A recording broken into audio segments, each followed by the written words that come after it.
Hey everyone, my name is Jackson Geffen, I'm Lindsay Salkeld. and we're here on behalf of the SCC498 class in collaboration with Chapman Radio for our alumni interview series. And today we are interviewing Madi Murphy. All right, so Maddie, can you provide us with an overview of your academic and extracurricular experiences at Chapman, such as what major and minor you were, and maybe some other involvements that you had with just the school in general, or specifically the School of Communication? Absolutely. So I started my very long Chapman journey in 2015 as a freshman. I came directly to Chapman out of high school and started as a strategic and corporate communication major. I always knew that I wanted to do a communication focus. A lot of the other schools that I applied to were business schools, and it was a communication program or a public relations program. And I loved Chapman's emphasis on communicating for organizations. I knew that I didn't want to be a business owner. I knew that I wanted to be someone who was furthering work that I believed in that already existed. And so SEC, Strategic and Corporate Communication, was a really, really great path for me. I also had a strong passion around political engagement. And so my second semester, I declared a political science double major and really got to intertwine the two of them throughout my time at Chapman. So a lot of the courses that were offered, I could kind of blend back and forth. I also had a pre-law sort of focus in political science. So I was taking law courses, I was taking communication courses, political communication courses, and really highlighting how the way that we communicate with constituents, the way we communicate with our politicians and our communities, how that impacts the way that we operate in the world. My minor was in leadership and organizational studies, so I got that team building experience. And really, those three things work together, but very much grounded from a communication perspective always, which I really, really appreciated. And the School of Comm was flexible enough that I got to take sort of my interests that I found in other majors or other programs that I was a part of and really build on the skill sets that I was creating a foundation for in that SCC major. Yeah, awesome. Beyond my coursework, I did a lot of involvements. I am a first generation college student, and so kind of lived by the motto that I was going to make my 4 years count. I was a part of the university program board doing event planning, getting involved on campus. I was a part of College Against Cancer. I don't know if that's still a student organization, but we put together the Relay for Life event that happened on campus and supported patients and their families through that. I was also part of Residence Life. I was on my hall board, and then later in college became a resident advisor and a lead resident advisor. A really great way to sort of put some of those comm skills to practice. And I was also a part of fraternity and sorority life. So I was a member of Kappa Alpha Theta. I was their service and philanthropy chair, eventually became Panhellenic president, overseeing all of sorority life, and then went on to become Order of Omega treasurer and the lead Greek leadership assistant, kind of working on the fraternity and sorority side. So I was very heavy in involvement, very heavy in philanthropy, really trying to make sure that whatever I was doing in my school community, the Orange community, was really based in communication skills and kind of putting to practice the things I was doing in the classroom. It sounds like you had mentioned earlier, you really made sure that your 4 years in undergrad were like made it count, simply put, because that's a lot of involvement, more so than like most people I would know. That's really impressive though. If you had to narrow that, like all of those experiences down a bit, what were some of the highlights and like favorite aspects of your time during undergrad at Chapman, and also maybe within like the School of Communication as well? Yeah, I would say within the School of Communication, my greatest passion was probably around the research that I did. So I did an independent study where I got to work with Dr. Keith Weber, and I had a lot of questions when I was in research methods. I didn't understand how, we could assume that communication apprehension meant one thing. How can we test this skill? What does that mean? What does that look like? And so we put it to the test in a real life research project. And so I got to go to a conference. It was my first publication. I got to see that whole experience really unfold. And through that, I got a lot of professional development skills. It kind of put me on the path to want to be an instructor, something I went on to do later at Chapman as well. So that was probably the greatest highlight I had in the School of Communication, was just as someone who was never very good at math, never a STEM person. If you would have told me my freshman year that I would get a master's of science in health communication, I would have laughed. That was not what I thought was possible. And really the School of Comm opened me up to that. In terms of involvement, I would say my time in fraternity and sorority life is probably most aligned to the work that I do now as a professional. I work in nonprofit fundraising for the Leukemia and Lymphoma Society, supporting blood cancer patients and their families. And a lot of the volunteer management, group management, fundraising experience that I got in that student organization gave me a chance to apply the skills that I was learning in my SCC degree, my leadership studies minor, and even some of my political science degree, blending them all together, making them really applied so that now I can do it as a professional out in the real world. That's awesome. I love how you're able to tie all of your extracurriculars and involvements into actually what you were really driven in doing. It's funny, when I interviewed for my current job, the more I read the position, I was like, oh my gosh, all of these things that at the time felt kind of silly in college, right? I'm like, oh, I'm in a sorority, I'm on my hall council, things that just feel like something fun to do while you're in college. Every single thing that I did, every degree I have, I use every day at my job, which is just really fun that where, in college, I was following what felt fun to me, what I felt passionate about, the communities I wanted to engage with. I did the same thing when I looked for my professional role, and that's exactly what I found. Awesome. Yeah.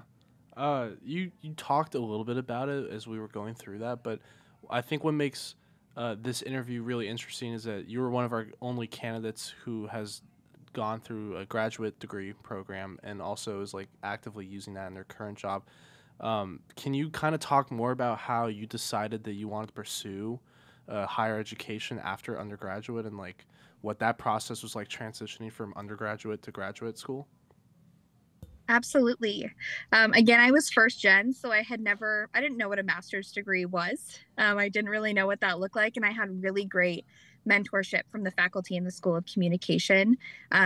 Dr. Andy Weber, Dr. Keith Weber, Dr. Hannah Ball, Dr. Sarah LaBelle, they really were there to kind of support, share information about what that looked like and nurture the natural curiosity that I had, wanting to explore more, wanting to do research.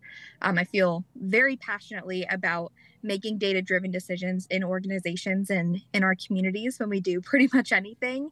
And that really is what a graduate degree allowed me to do. So I applied for the graduate teaching assistant role, and in 2019, after graduating from undergrad, I got to start teaching at Chapman things like business and professional communication. I went on to teach our SCC498 Message Design 2 course, and a variety of other, intro and upper level classes that really let me work with students, let me mentor students the same way that I had been mentored. Meanwhile, having these classes that were really focused on discussion, on diving deeper into what does health communication mean? What is health equity? How can we connect with patients and providers? How can we make it easier for people to access healthcare? How can we make it so that patients who are really in need get the care that is the best fit for them? And graduate school really was taking a lot of the, sampler platter that undergraduate education can be and diving a lot deeper into one topic or area and becoming a master truly in what that science looks like. Was there anything specific about the Chapman Graduate School that you found to be impactful, and just specifically within the School of Comm? Were you part of the 4+1 program? Or I was in the 4+2. So okay. I started taking graduate classes my senior year. I think it was in one or two of them. Basically just the upper level statistics courses is what I started taking. And then with the graduate teaching assistant position, you do a full 2-year master's program. So I did my 4 years and then my +2 essentially. Sorry, what was the other part of your question? Just something specifically that might have been impactful within Chapman doing graduate school here. Sorry, yes. I would say the personalized approach to not just my research, but also looking at what my career goals are, the personal touch that I was offered in teaching, mentoring me while I'm working with my own students, providing me opportunities to lead those students in the classroom, out of the classroom, doing research that I cared about, not just being thrown on another, person or advisor's research team, but really whatever curiosity I was drawn to, I got to dive into that more. I got the chance to work on grants. I got the chance to work with a variety of different faculty throughout the School of Communication. I have a few publications in different areas focused on interpersonal relationships, focused on professional communication, first generation students in college. And so it was a really fun way for me to explore what it looks like to apply research and to apply a lot of the stuff that I was learning, that I was teaching my students, and how we could use those answers to actually translate into helping people in the real world.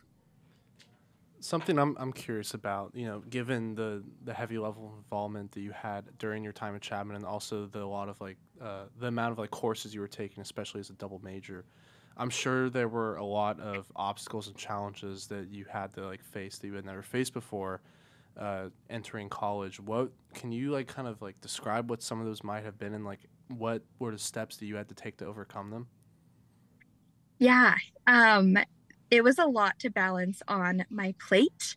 In addition, yes, to double major, lots of involvements. My dad was also diagnosed with cancer about a month into my freshman year of college. I was first gen. There was a lot working against me in those years, but it also was a chance for me to really solidify that was something that I wanted to commit to. I wanted to go to college. I wanted to be involved in things. I wanted to have that experience. And so it was being willing to ask for help and be open when I couldn't take something on. It's something I certainly got better with over time. And I would say if I could talk to my 17-year-old self as I was coming into college, it really would be about setting boundaries that work for me and sticking to them, being willing to say yes and take on these really awesome new opportunities, but not at the expense of my health or sanity or well-being. And really just being open-minded to where these opportunities could lead you. I had a lot of friends who, they didn't want to be a part of the, an advisory board or whatever, the hall council, whatever it may be. So like, oh, I don't know what I'm going to do with that. I'm going to, take on this other opportunity instead. And it's all these random little committees and clubs and things that I was a part of that truly led to the skill set and experiences that I have now as a young professional in my current role, that are serving me much more than, maybe a typical internship would have during my 4 years. Yeah. I think it definitely can be difficult to not let yourself get caught up in doing everything and signing up for everything at once. But that's what I've been trying to remind myself is let's do things that are going to help me in the future, something that, aligns with what I'm interested in, and not just taking every opportunity that comes my way. Really leading, I think, with what you want to do. What sounds fun to do at 8 p.m. on a Wednesday night, not just what you feel like you should be doing or what you have to do to make, insert person here happy. If it's driven by what you care about and the things that you want for yourself, that's what's going to help you long term, because eventually you're going to get to a place where that's all you're doing is spending your time finding things that really make you happy and serve what you want to do in the world. Right. So with that, can you also talk about your transition into your current career, how that might have been, what you took coming out of all of your schooling, and how that helped you transition into what you're pursuing now? Absolutely. I actually found my role through a Chapman alumni connection. She was working for the Leukemia Lymphoma Society, and this is the nonprofit actually that ended up saving my dad's life. They created his cancer treatment, which is pretty cool. So I already knew about the organization, but not much else. I was transitioning from a career where I thought I was going to teach in higher education forever and decided I wanted something different. I connected with her, and the more that I learned about this role, the more clear it was that this is exactly the kind of thing I wanted to be doing. I work with high school students. I mentor them, coach them on a one-on-one level. So I get to keep that teaching heart that I have in me. But I'm still working with all of the professional communication skills that I have. I'm sending emails, creating presentations. I'm working with different target audiences. And the thing that sort of differentiates me on my team is the strategic thinking that I'm able to bring because of my SCC major. Not just saying, okay, great, I need a nice flyer, we're going to call it a day, but really thinking big picture about what is our end goal, what's our strategic plan, how are we going to get there, how are we going to leverage different volunteers to get the best outcome to fund the mission of LLS. So I really see especially the graduate level work coming into play. I actually had a class with Amy Rogness, Professor Rogness, focused on healthcare case studies and the way that we engage with hospitals, the way we engage with patients, with providers.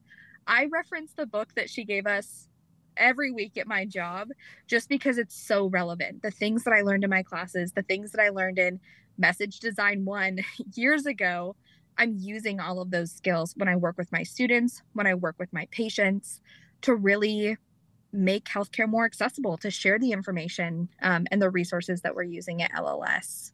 And a lot of that transition from one industry to another, from sort of the college life to the professional life, was all about leaning in on what feels really fun at school. What classes was I super excited to take, where I was doing my homework and it went by so fast, I wish I had more classes like that. That's what my whole job is now, is I get to sit and work and analyze, and I force my team to take a survey now and again just because I love the quantitative research stuff. But it really has been a chance for me to actually explore, what about college did I like? What about my degree made me excited to be part of the School of Comm, maybe excited to be an SCC major?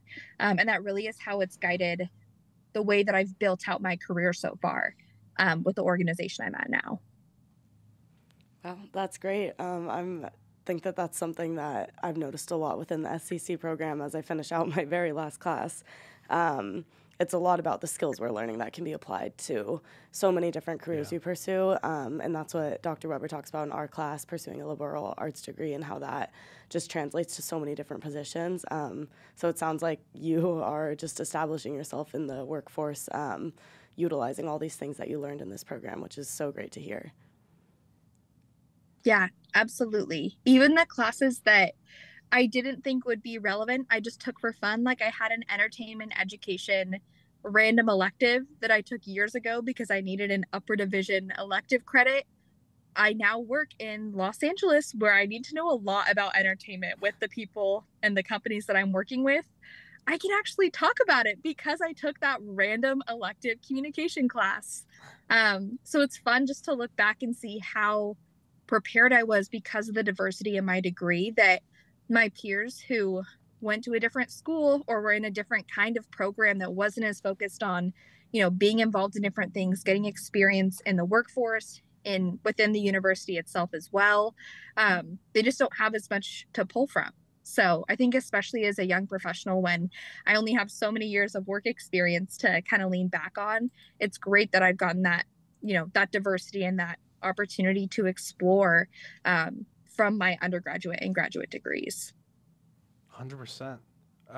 So as we wrap up this interview, taking into account your time spent at Chapman, both in undergrad and graduate, and as a part of the faculty, all of the trials and tribulations you went through, the challenges you had to overcome, and also some of the most fun experiences you might have had, what is some pieces of advice you can offer incoming students into the School of Communication as they begin their journey at Chapman and within the School of Comm?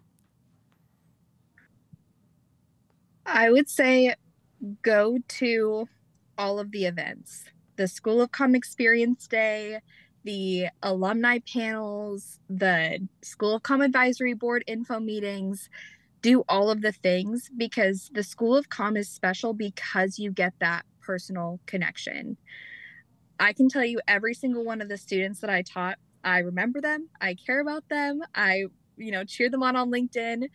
My team actually just hired one of my former students who now works with me.